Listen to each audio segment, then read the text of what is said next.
Hello, and welcome to the fifth chapter. In this chapter, you discover one of the most important elements in your journey to self-discovery is learning to embrace who you are and practicing self-love. This is proven to be one of the most difficult things to do. Do you feel you're not good enough? Everything you do feels like it eventually amounts to nothing, so you don't even try? You find yourself spinning in a downwards spiral because you feel like you don't measure up? For those who feel this way, this might be their reality or truth. Research has shown that the feeling of unworthiness is one of the common contributing factors of various health complications. Self-discovery is greatly dependent on whether you practice self-love. Love for oneself is a great asset one can have in life. First and foremost, you should ask yourself, who are you? To a very large extent, most of us are deeply engrossed on the day-to-day hustles and bustles of life, until we forget who we truly are and appreciating our self-worth.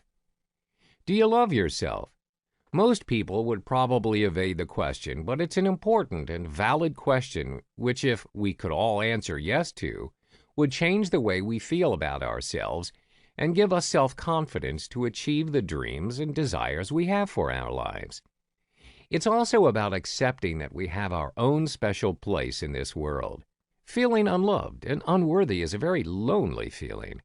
If you can't find anything to love about yourself, you're probably struggling with self-love. Learning to love yourself is possible. To love yourself, you must challenge the negative feelings inside the center of your thoughts. We must acknowledge that our self-worth and self-acceptance are about the person we are, the person we are comfortable being around when everyone else has left and we're alone. We must realize by the end of the day, we are all we have. The first step to self-love is to take the time to sit and write all the things there is to love about yourself. Be honest as possible. Do not let toxic thoughts hinder the process. Do these 5 simple things every day, and you'll find yourself thinking very differently. 1. Write down positive qualities you possess and read them aloud to yourself often. 2. Learn to self-care and do something every day that you enjoy. You deserve it. 3. Look in the mirror and learn to love the person looking back at you and tell him or her every day that they are loved and why. 4. Fill your life with people who love you and tell you often what a special person you are. Accept their words and their love without questioning it. 5. Embrace who you are and all the qualities you possess. Another important step to take is to identify what are the things others do for you that make you feel loved. Do you like to have people give you special gifts or to send you cards and messages assuring you that you are loved and appreciated? Maybe you're the type of person who appreciates a hug as a way of feeling loved or really enjoys spending time with your spouse or best friend. The way we give love to others is often indicative of the way we want to be loved ourselves. Most couples enjoy expressing their love to each other. However, many of us have yet to learn a golden lesson. Often what makes us feel loved is different to the way others give and receive it. Learning what makes our spouse or children feel loved is the key to experiencing deep, passionate relationships.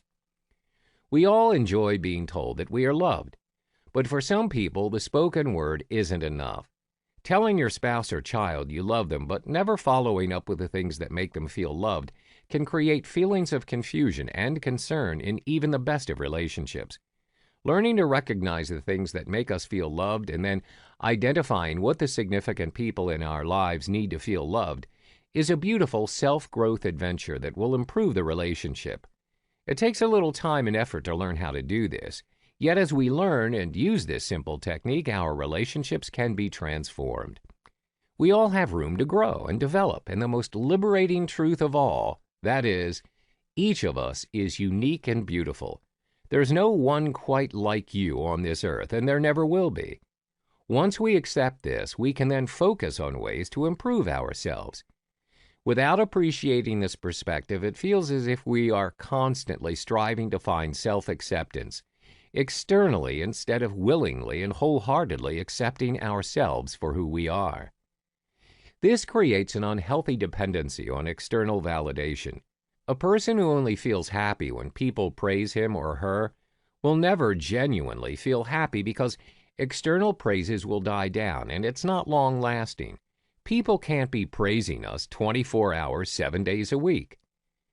An old African proverb reminds us if there are no enemies within, then no external enemies can cause harm or hurt.